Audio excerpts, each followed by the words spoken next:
سحری کے تعلق سے چند سوالات آپ سے کرنے ہیں. سحری نہیں کر سکے تو اب روزہ کس طرح جاری رکھیں؟ سحری تو پانی پی کر بھی ہو سکتی ہے، ایک کھجور کھا کر بھی ہو سکتی ہے. سحری روزہ رکھنے والے کے لیے سنت ہے. اگر سحری کے بغیر بھی کوئی روزہ رکھتا ہے روزہ ہو جاتا ہے. جو لوگ بغیر سحری کے روزہ رکھ لیتے ہیں کیا وہ گناہ گار ہیں؟ گناہ گار نہیں ہے. جو ٹی وی پر اذان ہوتی ہے اس سے سحری افطاری کی جا سکتی ہے؟ اعتماد نہیں کرنا چاہیے کہ اب جیسے کراچی میں بھی علاقے بدلتے ہیں تو کچھ ٹائم بدلتا ہے، لیکن ہمارے یہاں تو پورے کراچی کو جو کور کر لینا اس ٹائم پر یہ افطار سحری کے اعلانات کی ترکیب ہوتی ہے. لیکن ہر چینل یہ کرتا ہو یہ ضروری نہیں ہے، یہ احتیاط ہے. کیا سحری کرنے کے بعد دعا قبول ہوتی ہے؟ سحری کے بعد دعا قبول ہوتی ہے. سحری کس چیز سے کرنا سنت مبارکہ ہے؟ کھجوروں کا تو حدیث پاک میں تذکرہ ہے. اللہ پاک کے پیارے حبیب صلی اللہ علیہ وسلم نے ارشاد فرمایا نعم السحور التمر، یعنی کھجور بہترین سحری ہے. سحری کا وقت ختم ہو رہا ہو تو ٹوتھ برش کر سکتے ہیں؟ ٹوتھ برش اگر ٹوتھ پیسٹ بھی ساتھ میں ہے تو دیکھ لیں کہ منہ میں ذائقہ ختم ہو رہا ہو تو وہی بول رہا ہوں کہ اگر ٹوتھ پیسٹ بھی لگایا تو منہ میں ہو سکتا ہے کہ وہ ذائقہ اس کا رہ جائے اور پھر تھوک نکلے اس کا. تو یہ کیونکہ اس کی ٹوتھ پیسٹ کی جو ذائقہ ٹیسٹ جو ہے نا وہ آسانی سے جاتا نہیں ہے، دیر لگاتا ہے. اس لیے احتیاط اسی میں کہ رسک نہ لیں.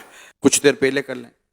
اتنی دیر پہلے کر لیں کہ منہ کا ذائقہ وہ نارمل ہو جائے. کیا سحری کے لیے سونا ضروری ہے؟ سحری کے لیے سونا شرط نہیں ہے. غسل فرض ہو تو کیا سحری کر سکتے ہیں؟ کیا روزہ بھی رکھ سکتے ہیں؟ ہاتھ دھو کر کلی کر کے سحری کر سکتے ہیں. اگر کسی نے روزہ بھی رکھا اس حالت میں تو روزہ فرض ادا ہو جاتا ہے اس کا. لیکن یہ کہ اگر نمازیں بھی قضا ہو جاتی ہیں تو پھر تو سخت گناہ گار ہے. سحری کا افضل وقت کون سا ہے؟ سحری میں تاخیر کرنا لیٹ کرنا یہ مستحب ہے، مگر اتنی تاخیر بھی نہ کی جائے کہ صبح صادق کا شبہ ہونے لگے یا ڈاؤٹ ہونے لگے. یہاں ذہن میں یہ سوال پیدا ہوتا ہے کہ تاخیر سے مراد کون سا وقت ہے؟ مفتی احمد یار خان صاحب فرماتے ہیں اس سے مراد رات کا چھٹا حصہ ہے. تو چھٹا حصہ جو ہے وہ افضل ہے.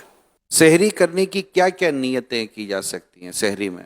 بہترین نیت یہ ہے کہ میں سرکار صلی اللہ علیہ وسلم کی سنت پر عمل کر رہا ہوں، روزے پر اس سے قوت حاصل کروں گا. واقعی روزے پر قوت حاصل ہوتی ہے. اب رات بھر کھائے پیے نہیں پھر روزہ رکھے گا تو جو حالت ہوگی. جب بھی کھانا کھائیں کوئی مطلب ایسی چیز جس سے قوت حاصل ہوتی ہو تو پھر اس میں یہ نیت اتنی کم از کم نیت کر لینی چاہیے کہ عبادت پر قوت حاصل کرنے کے لیے کھا رہا ہوں. یہ کہ بسم اللہ پڑھ کے کھاؤں گا، سحری کے بعد دعا کروں گا کہ سحری کے بعد دعا قبول ہوتی ہے. تو اس طرح مزید نیتیں اضافہ کر سکتے ہیں. روزے کی نیت کیا زبان سے کرنا ضروری ہے؟ نہیں، دل میں نیت ہونا کافی ہے. اب دل میں نیت ہے اور زبان سے کہہ لینا اچھا ہے.